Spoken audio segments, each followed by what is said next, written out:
मैया जया मटाली जंगल में तू गई जो मोर के मजूर जो बबुला जो तू गई मैया ये रहा चाचा माँ ऐसी सोना क्या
करो क्या एक हफ्ता तुम धैर्य की रहो अब बस तुम्हारी शादी में करा दूंगी संसार क्या कही एक हफ्ता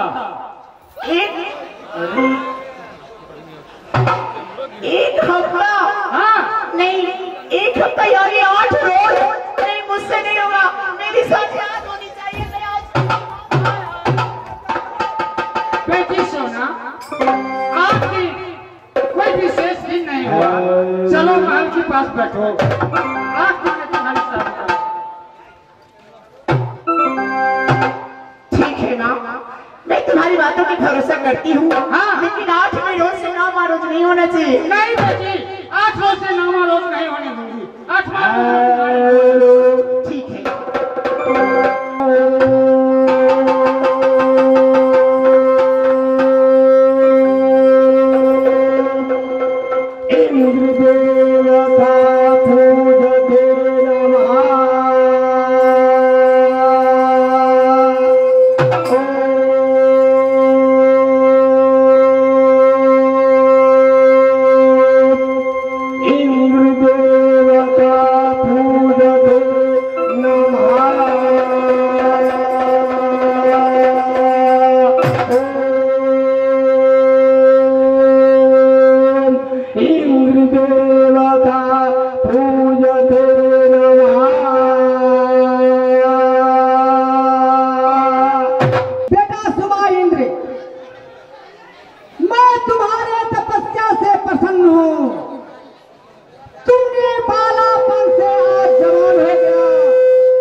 तैयार हूँ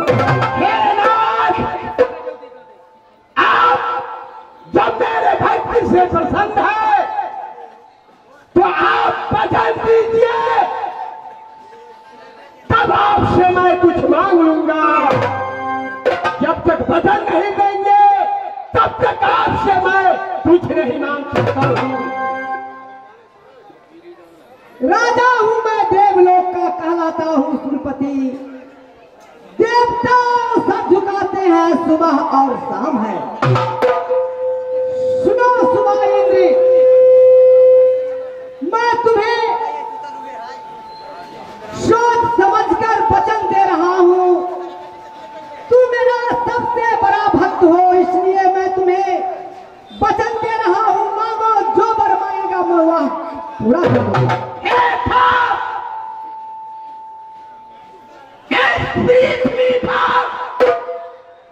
मेरा इच्छा,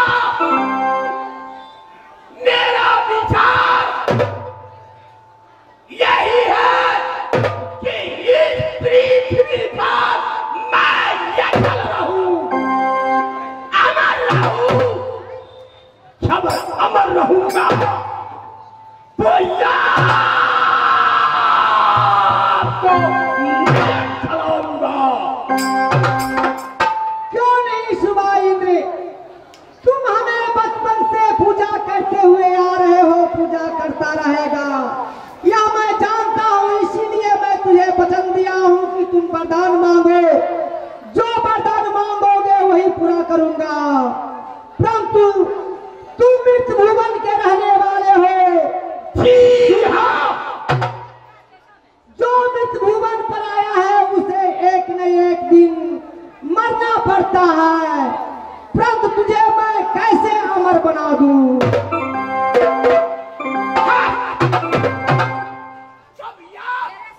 हेलो, जब अमर नहीं बना सकता, नहीं बना सकता, कोई आपने क्या सकते हैं?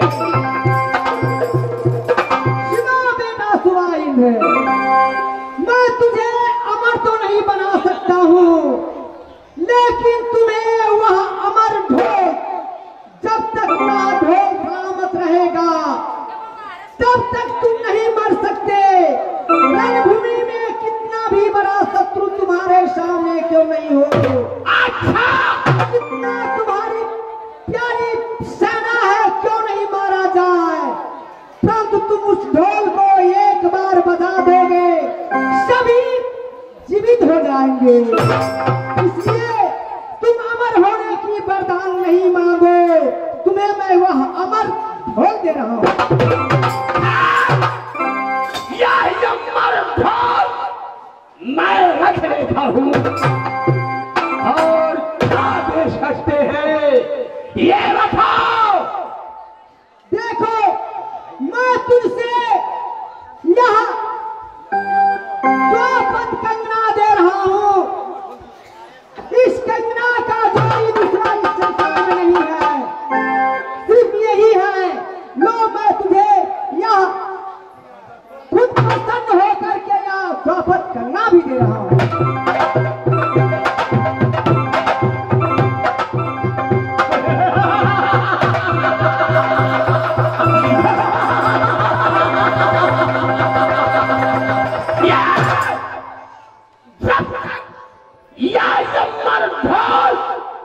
या मर लकड़ी मेरे पास रहेंगे, दुनिया ने कोई पुरुष मुझे प्राप्त नहीं कर सकता।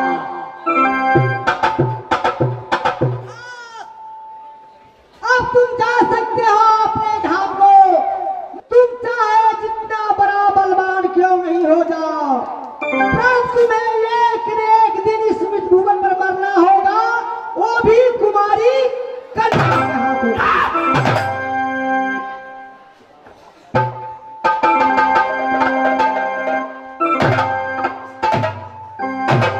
ये तुम्हारी कन्या मेरी साथी चुना कर सकती है।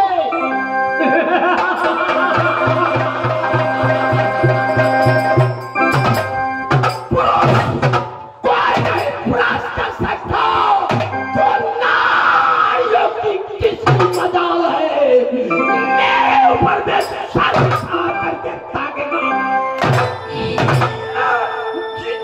का यो बचाया भाई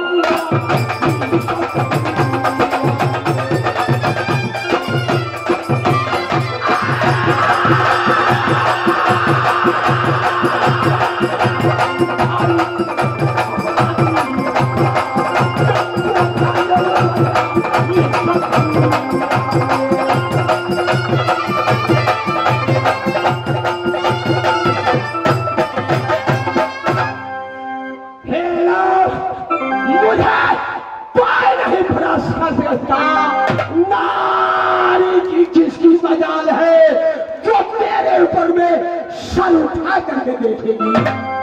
आज मैं जा रहा हूँ राजनैना में या इंद्रपुर में पालेपन से फूल चून चून करके बाबा इंद्र को मैं पूजा करता था। आज 12 बरस बीता, फूल चुनना बंद कर दिया। इंद्र बाबा को मैं भक्ति करने लगा। आज इंद्र बाबा ने मुझे वरदान दिया है। इंद्रपुर से मैं राजनैना आ रहा हूँ।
मेरे भाई छोटा लाला साथ साथ मेरे पिताजी भाई ये मेरा कर्म हम पृथ्वी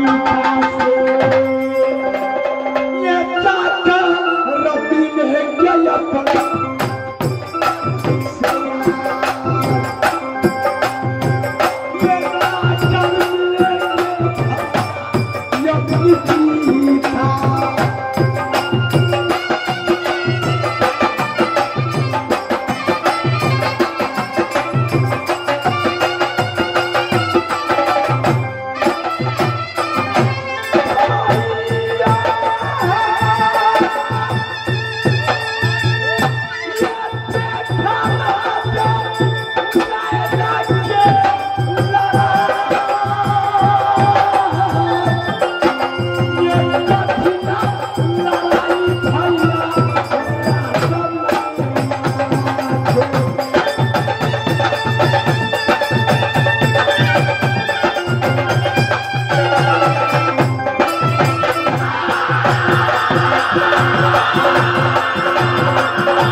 राजनैना में बाबा इंद्र ने एक कागज दिया है। यह कागज अपनी जान प्यारी की गलाई में पहना दूंगा, ताज ये जिंदगी भर।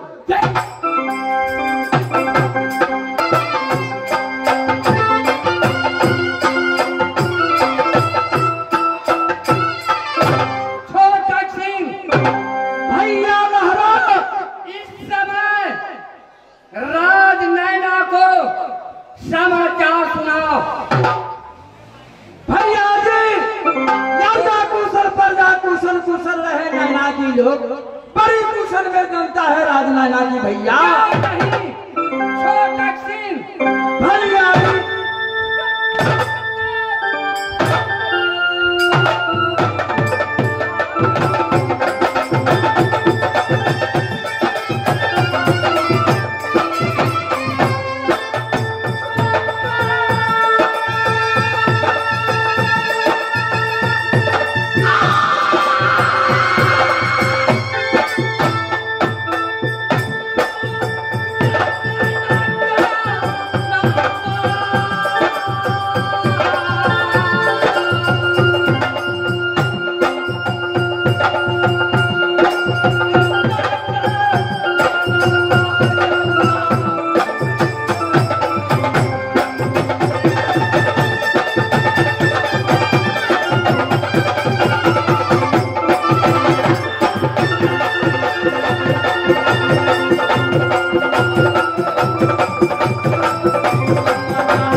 इंद्रपुर में क्या है भैया?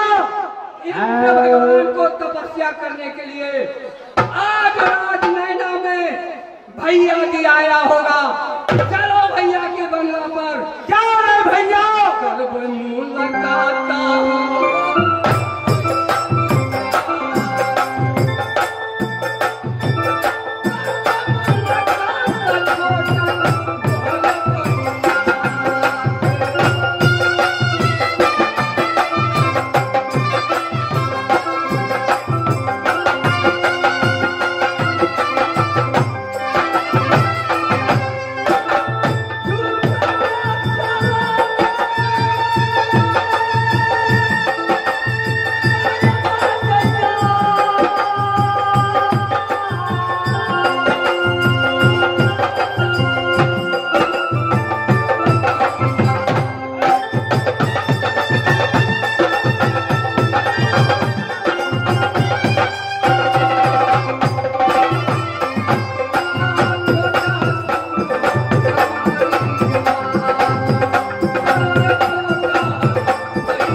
भैया की बंगला पर। क्या है भैया? भैया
सेक्सी। इस देश का राजा खुश हो, राजा भी खुशी है। चले। ठीक है